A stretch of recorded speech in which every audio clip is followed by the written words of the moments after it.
Hello viewers, আজকের এই baby ফ্রকটি আমি কাটিং ও সেলাই করে দেখাবো। এই ফ্রকটি 2.5 থেকে 4 বছর পর্যন্ত বাচ্চারা পরতে পারবে। 34x32 একটি কাপড়কে 4 ভাঁজ করে লম্বায় 9 ইঞ্চি এবং চওড়ায় 8 ইঞ্চি আছে। এবার কাঁধের মাপ নিব 4.5 ইঞ্চি এবং বগলের মাপ নিচ্ছি 4.5 ইঞ্চি। এবার সুন্দর করে দাগ টেনে মিলিয়ে নিব। আমার বেবির বডি হচ্ছে 24 ইঞ্চি। সূত্র অনুযায়ী 24-এর 4 ভাগের 1 ভাগ প্লাস 2 ইঞ্চি মার্জিন নিতে হয়। তাহলে আমি 6 + 2 8 ইঞ্চিতে মার্কিং করে দিলাম। বডি থেকে পেটের মাপ হাফ ইঞ্চি কম নিব, অর্থাৎ 7.5 ইঞ্চিতে দাগ দিয়ে দিলাম। এবার দাগটা মিলিয়ে নেব।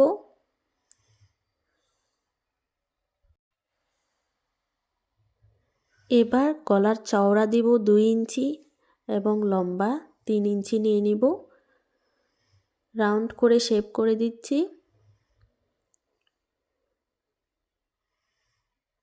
এবার কাটিং করে নেব।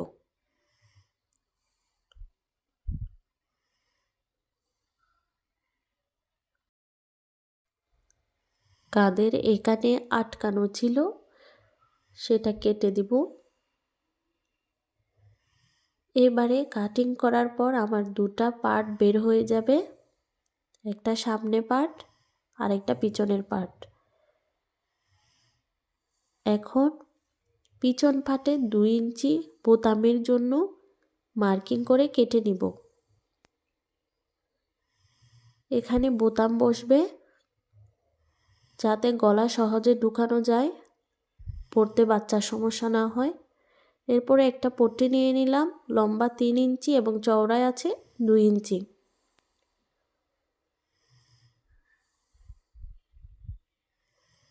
পট্টিটা এখানে অ্যাটাচড করে নেব। এরপরে কাঁধের জয়েন দিয়ে দেব। এবার লম্বায় 33 ইঞ্চি এবং চওড়ায় 14 ইঞ্চি করে দুটি কাপড় কেটে নিব। এই যে আমি দেখিয়ে দিলাম।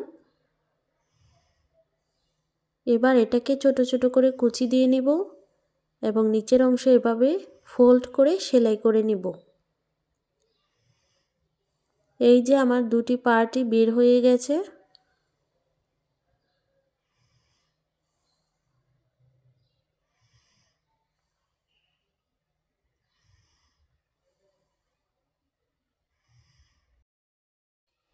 এখন আমি এখানে কতগুলো পাইপিং কেটে নিয়েছি গলায় এবং হাতের সাইডে বসানোর জন্য।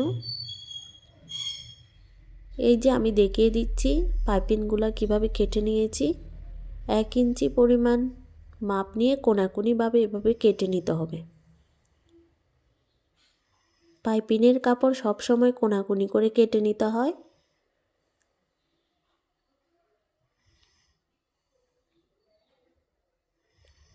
এই যে দেখুন টানলে লম্বা হচ্ছে।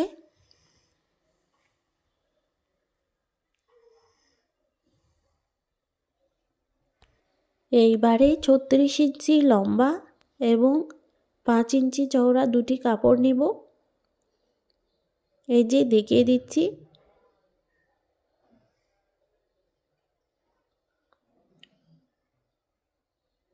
এইটিকে সমানভাবে ভাঁজ করে 1.5 ইঞ্চিতে করে মার্কিং করে দেব।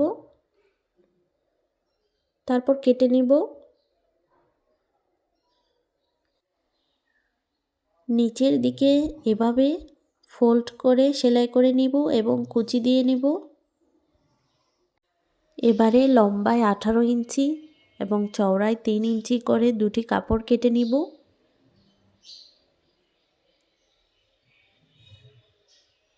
এই যে দেখিয়ে দিচ্ছি, এভাবে ভাঁজ করে কুচিগুলো লাগিয়ে নিব। এবারে জামার 2 পাশটা সেলাই করলেই তৈরি ট্রেন্ডিং এ বেবি ফ্রক।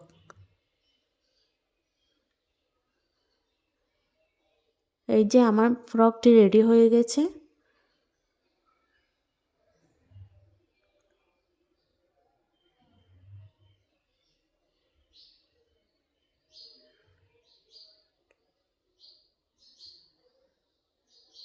আজকের মতো এ পর্যন্তই।